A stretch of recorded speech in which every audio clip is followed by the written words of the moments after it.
What's going on, everybody? Welcome back.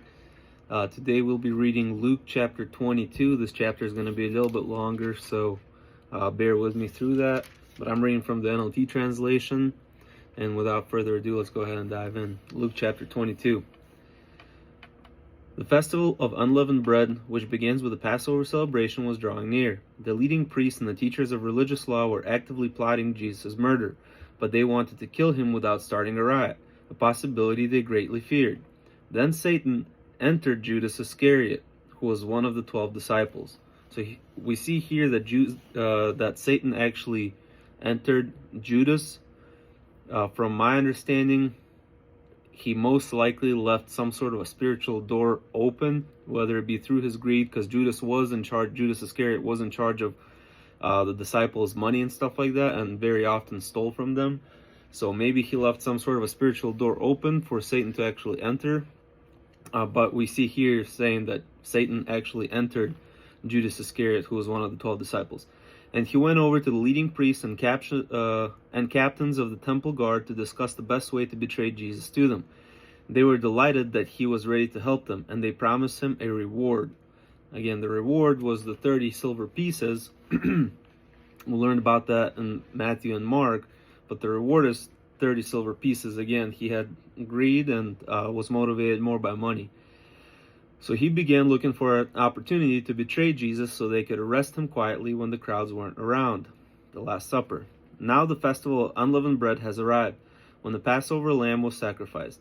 Jesus sent Peter and John ahead and said, "Go and prepare the Passover meal so we can eat it together." "Where do you want us to go?" they asked him. He replied, "As soon as you enter Jerusalem, a man carrying a pitcher of water will meet you. Follow him. At the house he enters, say to the owner, 'Teacher asks, where is the guest room where I can eat the Passover meal with my disciples?' He will take you upstairs to a large room that is already set up. That is the place. Go ahead and prepare our supper there." They went off to the city and found everything just as Jesus had said, and they prepared the Passover supper there. Then, at the proper time, Jesus and the 12 apostles sat down together at the table. Jesus said, "I have looked forward to this hour with deep longing, anxious to eat this Passover meal with you before my suffering begins. For I tell you now that I won't eat it again until it comes to the fulfillment in the kingdom of God." Then he took a cup of wine, and when he had given thanks for it, he said, "Take this and share it amongst yourself, for I will not drink wine again until the kingdom of God has come." Then he took a loaf of bread, and when he had thanked God for it, he broke it in pieces and gave it to the disciples, saying, "This is my body, given to you. Do this in remembrance of me." After supper, he took another cup of wine and said, "This wine is the token of God's new covenant to save you, an agreement sealed with the blood I will pour out for you. But here at this table, sitting among us as a friend, is a man who will betray me. For I, the Son of Man, must die, since it is part of God's plan. But how terrible it will be for my betrayer." Then the disciples began to ask each other which of them would ever do such a thing. And they began to argue among themselves as to who would be the greatest in the coming kingdom. Jesus told them, "In this world the kings and great men order their people around, and yet they are called friends of the people. But among you, those who are the greatest should take the lowest rank, and the leader should be the servant. Normally the master sits at the table and is served by his servants, but not here. For I am your servant. You have remained true to me in your time of trial, and just as my Father has granted me a kingdom, I now grant you the right to eat and drink at my table in the kingdom, and you will sit on thrones judging the 12 tribes of Israel." So, very interesting passage here. For one, we see Jesus kind of foreshadowing or foretelling them again of what's going to happen to him, that the betrayer is already there amongst them, which is Judas Iscariot, right? He also mentions how if you want to be the leader as a Christian, right, you need to lower yourself and be a servant. And he also says normally the master sits at the table and is served by his servants. Jesus is God, right? And he came down to earth to serve us. He tells us to be like him, to be like the Father, right? Without sin and things of that nature. It's impossible for us to be without sin but we can keep on striving towards that reality, right? We'll never reach it, but we can be like him and serve others and be servants. I think that's just super cool how it's Jesus. He's literally telling them, like, look, I came here to serve you guys, now follow my example. Anyways, let's continue. Jesus predicts Peter's denial. Simon, Simon, Satan has asked to have all of you to sift you like wheat. But I have pleaded in prayer for you, Simon, that your faith should not fail. So when you have repented and turned to me again, strengthen and build up your brothers. Super crazy. This is the first time that we see this out of the Gospels, right? Out of Matthew and Mark. This is the first time that we're seeing Jesus actually saying this to Simon, who is Simon Peter. What he's telling him, like, Satan literally asked me to come sift through all of you guys.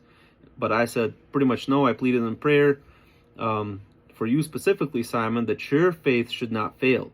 So when you have repented and turned to me again, that means that something is going to happen between this moment, right? And when Simon's going to realize what he did, or Peter's going to realize what he did, he's going to turn back, he's going to repent, and then he's going to strengthen and build up his brothers in Christ. So we'll see that here shortly. Peter said, Lord, I'm ready to go to prison with you and even to die with you. But Jesus said, Peter, let me tell you something.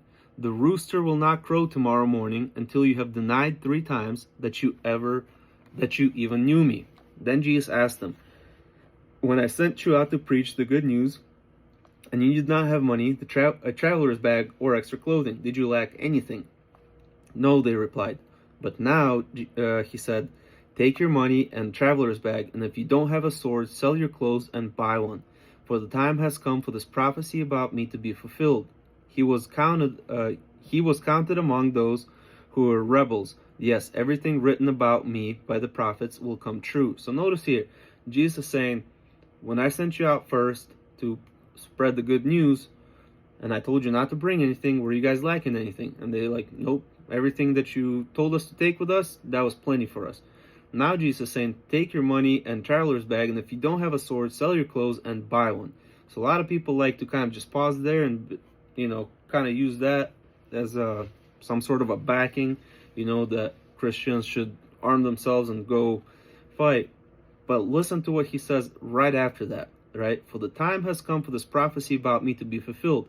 So he's telling them to go buy the sword because this prophecy about me currently at that moment is about to be fulfilled. And then we'll see here in a second.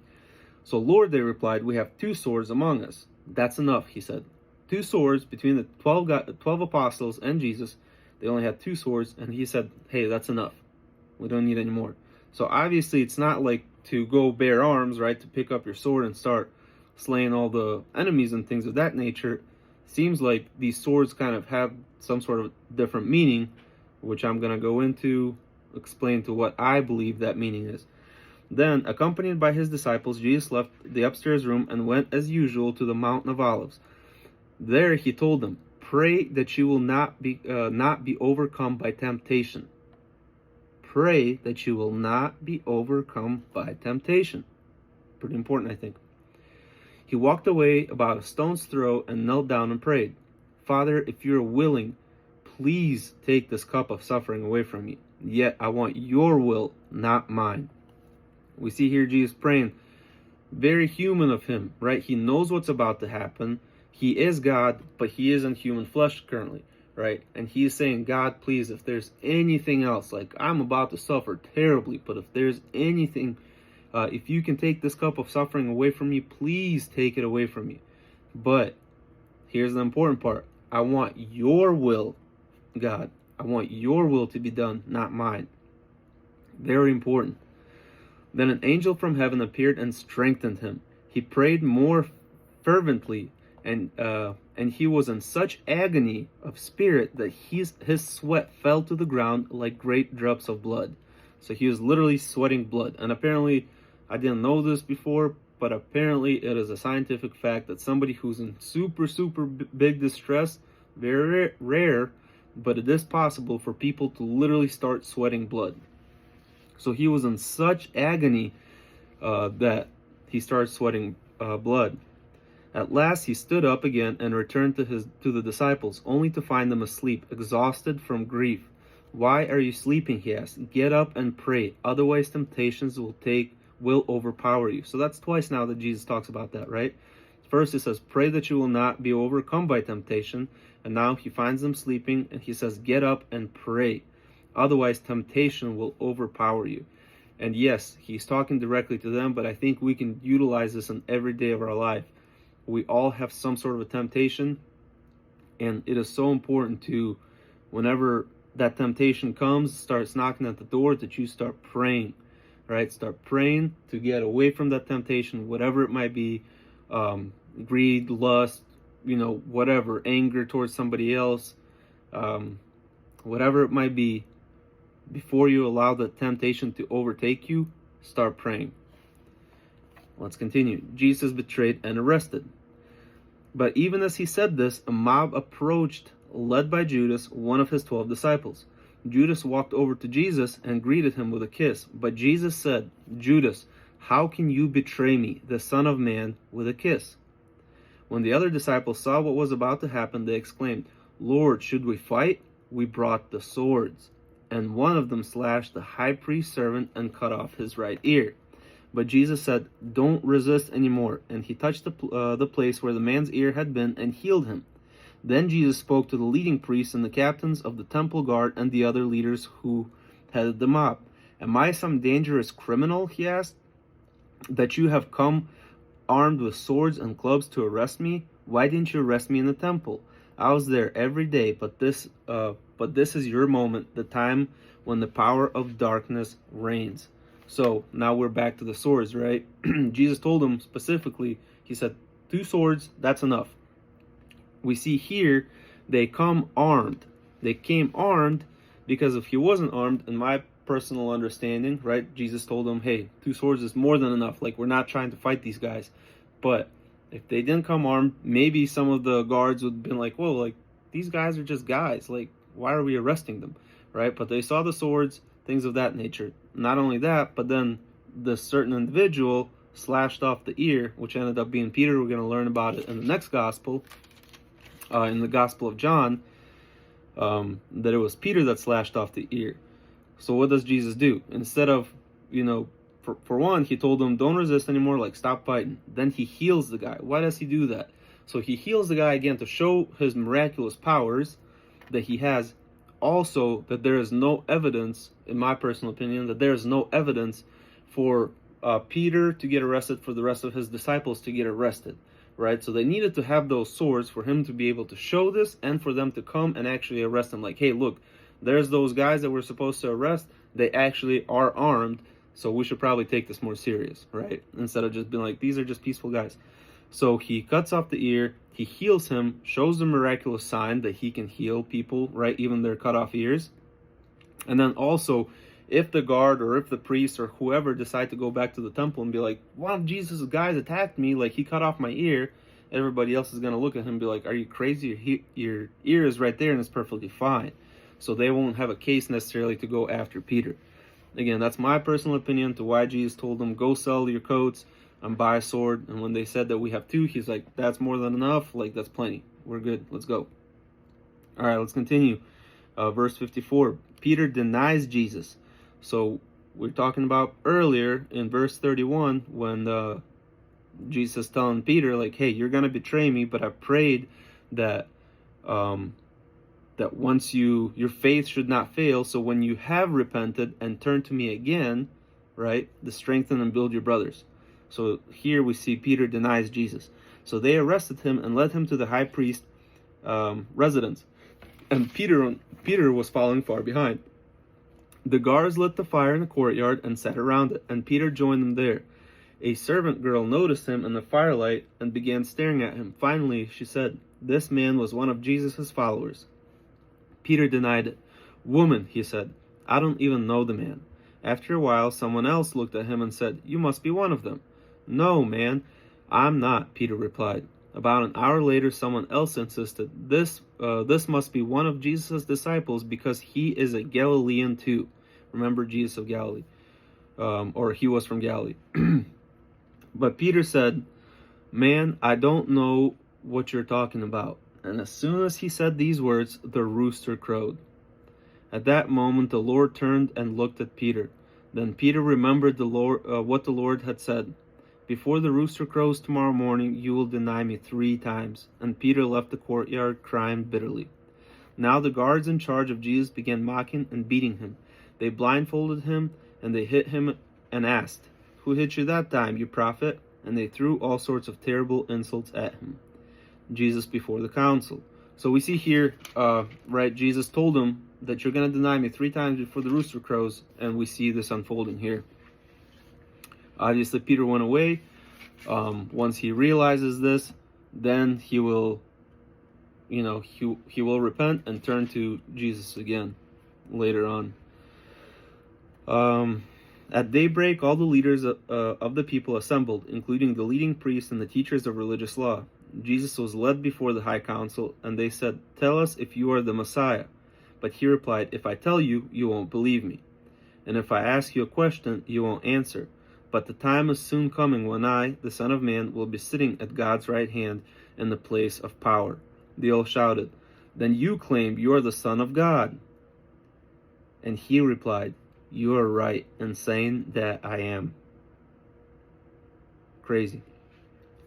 "What need do we have for other witnesses?" they shouted. "We ourselves heard him say it." So here Jesus openly is saying, "You are right for calling me the Son of God. I am." And once we dive into the Old Testament and things of that nature, God refers to himself as I am a lot, right? So Jesus says here, you are right in saying that I am the Son of God. Anyways, that's it for chapter 22. We'll be reading chapter 23 later. Hopefully I'll see you guys then. Again, if you have any questions or anything like that, either throw them in the comments or message me directly. I'll be more than happy to answer them. I love you guys. God bless you and your families. Take care. Hopefully I'll see you in chapter 23.